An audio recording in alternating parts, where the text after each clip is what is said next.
So you wake up, you don't remember last night, your wife is dead, her blood is on your clothes. A doorbell camera caught you at the house right before she was killed, and the AI judge staring you down tells you that there's a 97% chance you did it. 97%. And you have 90 minutes to prove that 3% matters, or you die in the chair you're already strapped to. That is the world of mercy. Howdy, folks. I'm your host, Ken, and this is Past the Credits.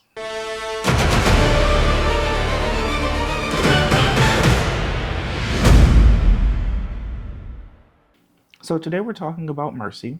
Mercy is a sci fi thriller that came out in January of 2026, starring Chris Pratt, and Rebecca Ferguson.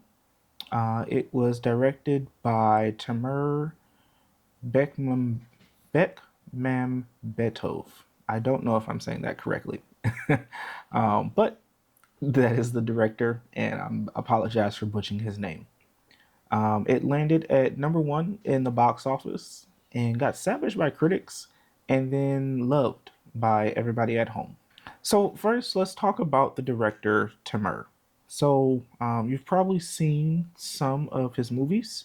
We have one of his movies was Searching. If you've seen that within the last couple years, there was this movie Missing, and a few other movies that he's done. And a lot of these movies are called screen life, or they're screen life formats, where essentially the story unfolds on a screen. So if you remember Searching, it was the I think it was a daughter that was looking for her mom that had gone missing, and missing the dad who was looking for his daughter that's gone missing. So he specializes in these screen formatted movies where, the story gets told from all of the screens around us, pretty much. So, as you can tell, Screen Life works. Uh, all of his previous movies have made millions of dollars, and they haven't cost a whole lot to make because you don't have to pay for, super large sets when you can just tell a story from a screen. So because we've seen the format before, the one thing you run into is not making the audience feel stale, and them wanting something else. And that's where Mercy kind of swings, I guess, for the fences in a way. So he took the Screen Life format and then he put it at a blockbuster scale. If you went to the movies and saw it, you've possibly seen it in IMAX 3D. But instead of a laptop screen as in previous movies, you get a full um, courtroom essentially, but futurized. So we have holographs and screens that are coming out at you in the 3D world. So it was something truly to kind of marvel at. It was a great movie in my eyes. $60 million budget. And the only other thing of note is they shot this movie in 5 weeks. 5 weeks, which is insane, especially for the level of production that came out of it for what the end result turned out to be. We've seen other films that were shot in weeks, and you usually end up with a Tyler Perry type of movie. So to see this shot in 5 weeks and it got the polish that it deserved, or it got, was something to marvel at. So let's talk about the world of Mercy. So Mercy is set in Los Angeles 2029. Crime has exploded. The judicial system is completely overwhelmed.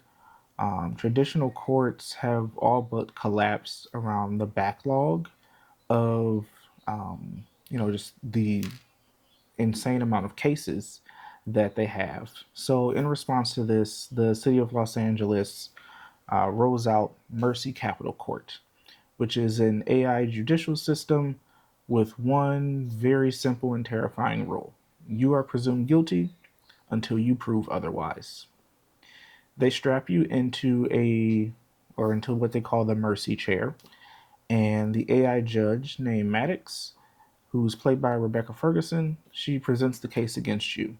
After you receive the case, you have 90 minutes to drag your guilt probability below 92%, or you get executed by the chair and its sonic uh, waves, pretty much.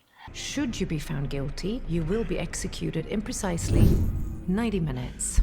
The way they combat AI killing people is the AI is not able to give the sonic shock or the sonic wave.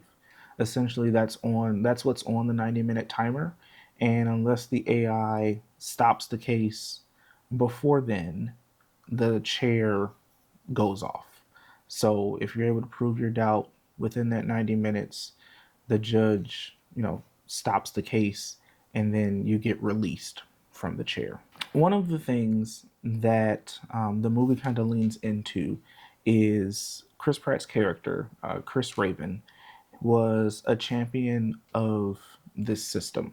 So he was one of the biggest champions. He, set up the first case with his partner, and he's kind of built his career advocating for Mercy Court because he watched a murderer walk that murdered his previous partner. So Raven wakes up in the chair. He's hungover, blackout from the night before. Uh, Maddox lays it all out. His wife, Nicole, is dead. She was stabbed in their home. Doorbell camera places him at the house during the murder window. Her blood is on his clothes. His fingertips are everywhere. Her fingerprints are everywhere. And he has a documented history of drunken outburst. His initial guilt probability, 97.5%. And it's so interesting because looking at the facts of the case, if you sit down and just look at what the facts are, then Chris looks incredibly guilty. If you pause the movie and you were the jury, most likely you'd convict too. I mean, all of the evidence that's stacked against him, it made sure that it seemed like he did it. Open and shut, pretty much. So the AI isn't wrong to flag him. The data isn't lying. What the movie does is it doesn't play the game of, um, the AI is stupid or the AI is wrong. It's playing the game of the AI is correct about the facts of the case, but it's wrong about the truth. And that distinction is what the whole film is actually arguing about. So Raven is strapped to this chair. He can't go anywhere, and yet the movie pretty much takes you everywhere. So through the Mercy system's access to what they call the municipal cloud, which essentially is a cloud system that everyone in LA has to upload their cell phone data to, plus surveillance cameras, doorbell cameras, drone feeds, body cams. The AI gets access to all of these systems for that 90 minutes of this case into this database. So Raven essentially becomes his own detective in real time. He is able to direct his partner, Jack, who is played by Callie Reese. And she's out in the city on a hover bike, and she gets to act as his proxy, pretty much. He gets access to his wife's emails, her text messages, her voicemails, work files, pretty much anything that he'd need access to prove his innocence. And in conjunction with that, he actually gets to watch his life fall apart on courtroom screens. Um, And I want to make note of this because it's impressive storytelling to be able to never leave a scene or never leave, one spot within a pretty much the entire runtime of a movie, and yet the audience gets to feel like it went everywhere. And that kind of goes back to, how Timur makes his movies is, he does this where he can pull you in and then transport you wherever you need to go. And it never really feels like you're watching a stage play or something where the scene never really changes. So the investigation itself moves in classic whodunit layers, and this is where the script kind of really does a lot of its work. So the first red flag is Nicole was seeing another man. His name was Patrick, and Raven sends Jack, his partner, to track him down. Burke turns out to be innocent. He was, sleeping with Nicole, um, and he was a mix of a lover and a confidant for her. She was actually, investigating some stuff at work and was confiding in him because Chris just wasn't paying attention to her at, at home, and his guilt goes up. His guilt goes up to 98% because although he, proved that there was some infidelity, in that he also proved a motive for himself. Then we have the second red flag, which was Nicole's workplace, which she works at a shipping yard for a company called Viking Shipping. Um, in that, we find out that industrial chemicals have been going missing. And this is where it kind of gets personal because one of the people connected to those missing chemicals is Rob Nelson, which is Chris's AA sponsor. Um, he's the guy that Chris has been trusting with his sobriety, and has been kind of welcomed into his family because he's just been a part of his life. The script is interesting here, and it does a really good job of making Chris, watch his entire marriage die in real time. Um, you know, it's one thing to, be living within your mind and your space, and you're like, hey, these things are happening to me, but then having to watch them back and being judged on those actions, but watching them back and you're like, oh wow, like this really is my life. This really are the things that are happening to me, and that the actions that I've taken, and these are the consequences that are happening.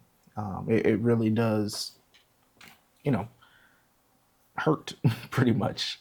Um, and throughout all of his challenges with alcohol, from watching his partner die and the murderer be set free, um, Nicole has been recording his drunken outburst, and she says she's recording them so that she can show him when he's sober, so that he can see how he actually acts. And they're arguing, and all of these things that any strained marriage would have. And his daughter, Britt, is just begging for them to get a divorce to the guy that she's seeing, pretty much. Um, and the investigation isn't just about proving his innocence or finding her killer, but it's also Chris being forced to reckon with who he became, and his impact on his family's life. Okay, so up until now, I have tried to avoid like major spoilers, but pretty much everything going forward is territory for all of the spoilers and the ending of the movie. So if you haven't seen it and you're interested in seeing it, I would say pause the video here and then come back afterwards. If not, great for sticking around. So as the investigation proceeds, the major breakthrough for Chris and Maddox pretty much is the is Britt's phone.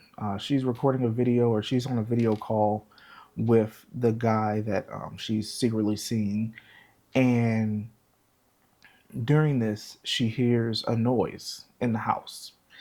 And while she hears the noise in the house, she goes downstairs and, she's walking around and, she's looking for that noise because she thought her dad was coming home. All in all, she didn't find anything. So she was like, well, maybe the house has ghost. But in playing that video back, Chris notices that the basement door is ajar. And, as movies do, they do their enhance the video and, bring up the brightness. And there's a hand on the doorknob that, she didn't notice. And the video, didn't notice in the beginning. So, that alludes to someone being in the house, because up until now, we haven't been able to find anyone that came down the street or that, has entered the house outside of Chris. So this video proves that someone else was there at some point. Granted, it was 2 days before, but this is the thread that Chris keeps pulling on. Freaking ghost hunt, or I'm ripped off my tits. Calls Zach Baggins, guys. Pause. Can you clean it up?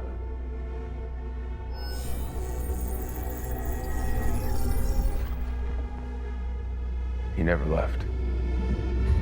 At this point, his guilt meter doesn't drop much. In the words of Maddox, you've proven that somebody else was there, but you haven't proven that, it still wasn't you. Why hasn't my guilt dropped? What appears to be a man in your basement could simply be a shadow. Oh, for Christ. So anyways, through all of their investigation, and I'll skip ahead a little bit so I don't tell all the movie, but the hand that they seen in the video turns out to be Rob Nelson. And this is corroborated from another video where Rob can be seen climbing out of a car trunk of the neighbor's car. And essentially, Rob had hidden in their basement for 2 days since a family barbecue they had earlier on the weekend. And he knew about Chris's relapse, and essentially his plan was to remove the flask that he had hidden in his car to, spark an outburst from Chris, which Chris does, and use that as a shield for his murder of the wife. So years earlier, the very first person executed by the Mercy Court was a man named David Webb. David Webb was a homeless man who had mental health issues, and essentially he was the one that they spotted for the murder. And that's the one that they arrested, and the Mercy Court executed him, and that was the end of it. Turns out David Webb was Rob's brother, and Rob spent years methodically infiltrating the Raven's life. He became Nicole's co-worker. He became Chris's sponsor. He turned into a family friend, and he did all of this to engineer a revenge that would make Chris and Chris's family experience exactly what he caused.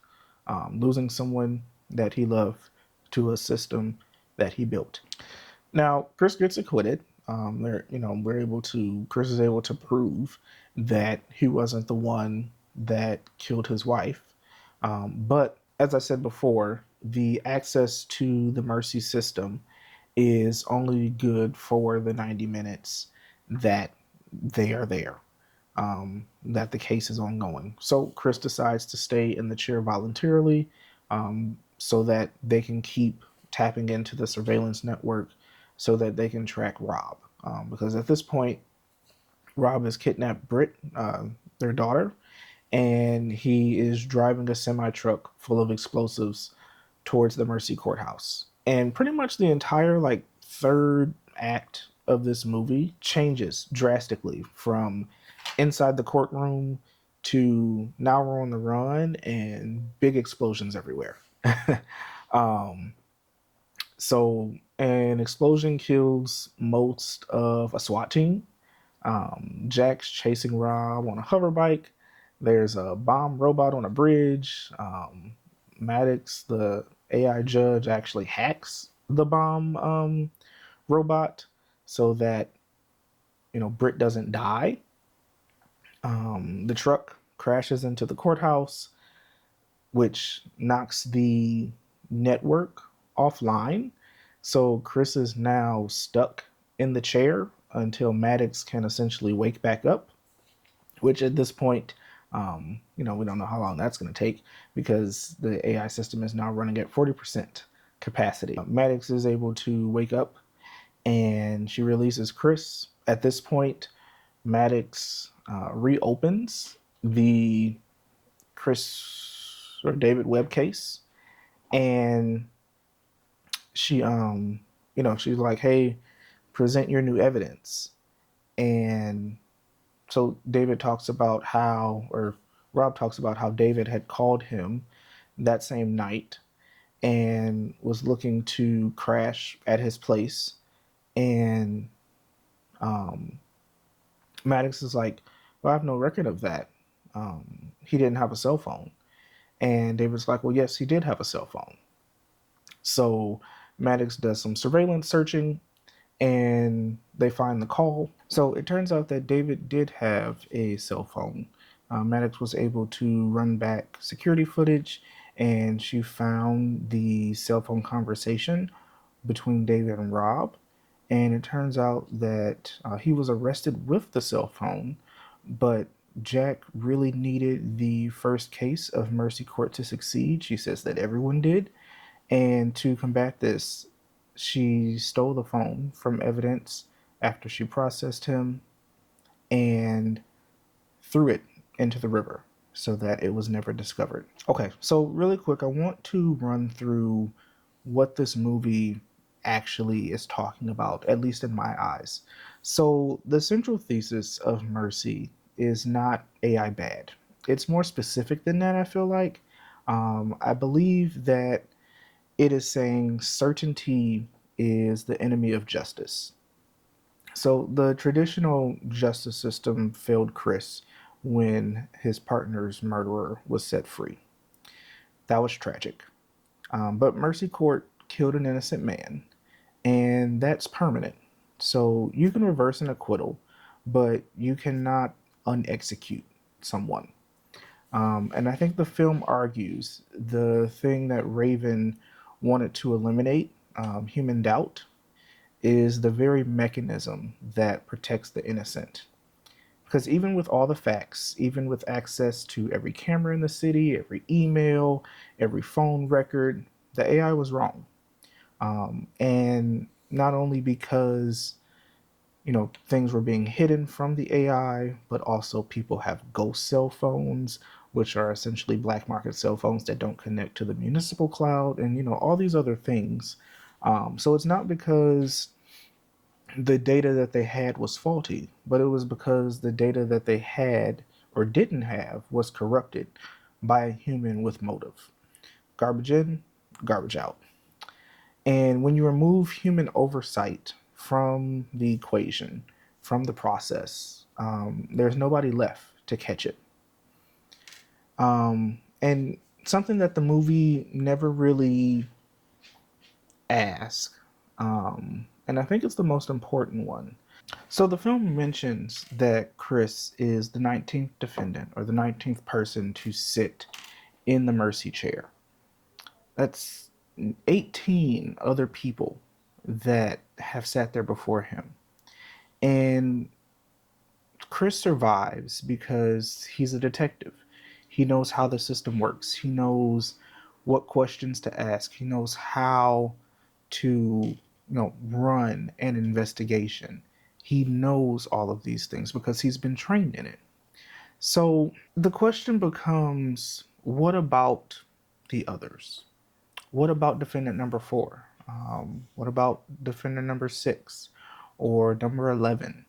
All these other people that didn't have this training that he had, who doesn't know how the system works, who isn't able to navigate evidence the way that he's able to.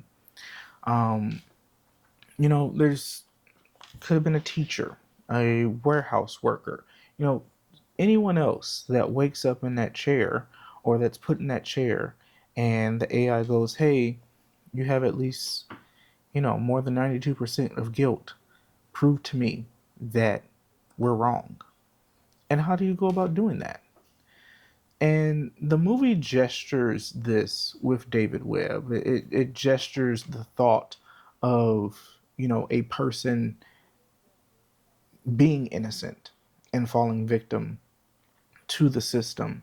However, it doesn't linger there. It moves on, and I think that was the film's like biggest missed opportunity because that's the horror. That is the that's the thing where it's like the system.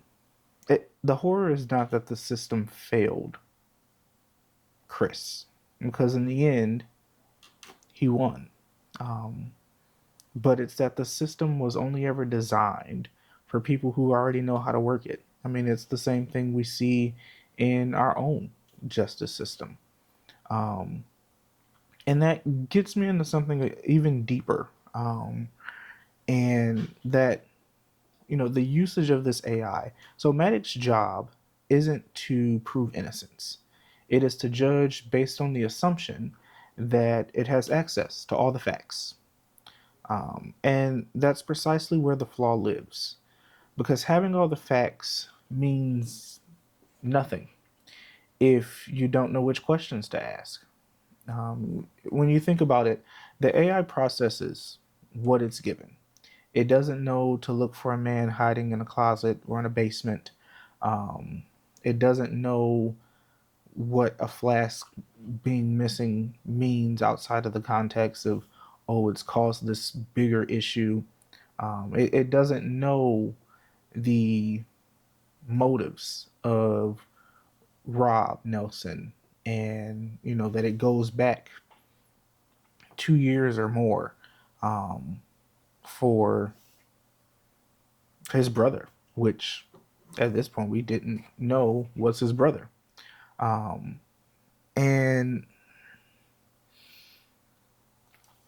yeah, so the thing that the movie doesn't explore, but probably should have, at least in my opinion, is what if the defendant, what if the person sitting in that chair had an AI of their own?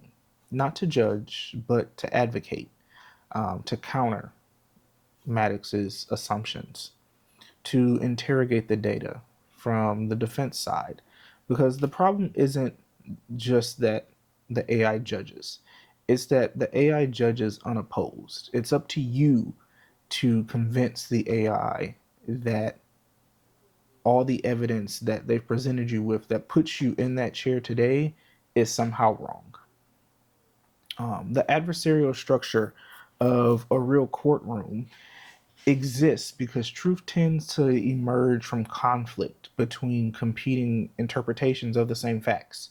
When you take that away, you don't have justice. You don't have, um, competing sides. You just have a very confident algorithm or AI that's saying, hey, I have all the facts because I've been written to know that these are all the facts. And I want to be fair because our justice system today is deeply and genuinely flawed, especially for people of color. It's slow, it's expensive, it's inconsistent, and it fails people constantly. The movie isn't wrong that something is broken, but what it gets right, almost by accident, is that what those flaws are actually for. The delays, the appeals, the lawyers, the juries, the endless procedural safeguards that we have that feel like obstacles sometimes. They exist to create space for human assessment of the gray. The stuff an algorithm can't see: intent, context, the difference between a man who murdered his wife and a man who got framed by someone that essentially had years to build a perfect trap. AI, at least depicted within this movie and this construct, sees only in black and white, guilty or not guilty, percentage above threshold or below it. And the law, as messy and imperfect and infuriating as it can be sometimes, it exists precisely to protect the space in between. So here's a part of the movie that, if you look at like critic reviews, where they either loved or they hated it, is that at the end of the day, the movie doesn't frame Mercy Court itself as the villain. The Mercy Court system is almost presented as this like neutral construct, and because it finds the truth eventually. Maddox reboots and saves Chris and lets him out of the chair. Maddox retrieves the evidence that exonerates David Webb. Um, by the end of the movie, the AI is somehow more honest than the humans around it. And it frames that the actual villains are human. Rob's grief, Jack's corruption, the institutional pressures to make a new system look effective. The AI essentially was the weapon, and the humans pulled the trigger. And of course, it is an Amazon movie, so I do have to talk about the product placement and how it works within this movie. So I probably showed a few clips, but also if you've seen the movie, or maybe if you haven't, a lot of the surveillance around the movie when it comes to doorbell cameras and all of those things, they're all, of course, Ring operated, which I'm sure we're all aware. Ring is owned by Amazon, and of course, this movie is distributed by Amazon MGM Studios.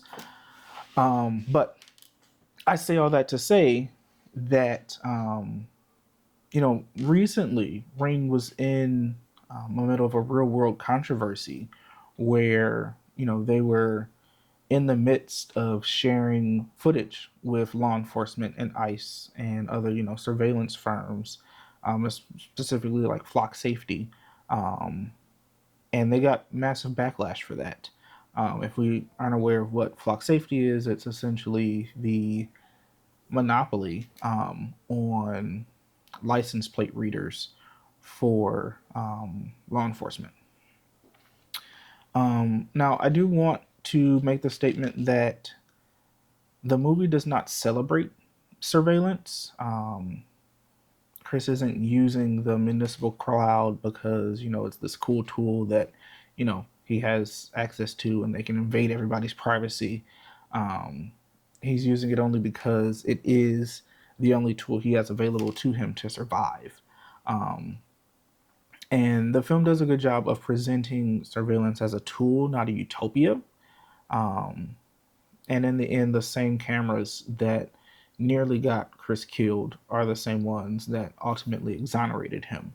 But critics were right to flag the discomfort. I mean, especially in the ever evolving technological times that we find ourselves up against, between the rush for AI and, expanding surveillance and Trump's America, it's more and more of a pain point for people. At the end of the day, what did I think of the movie?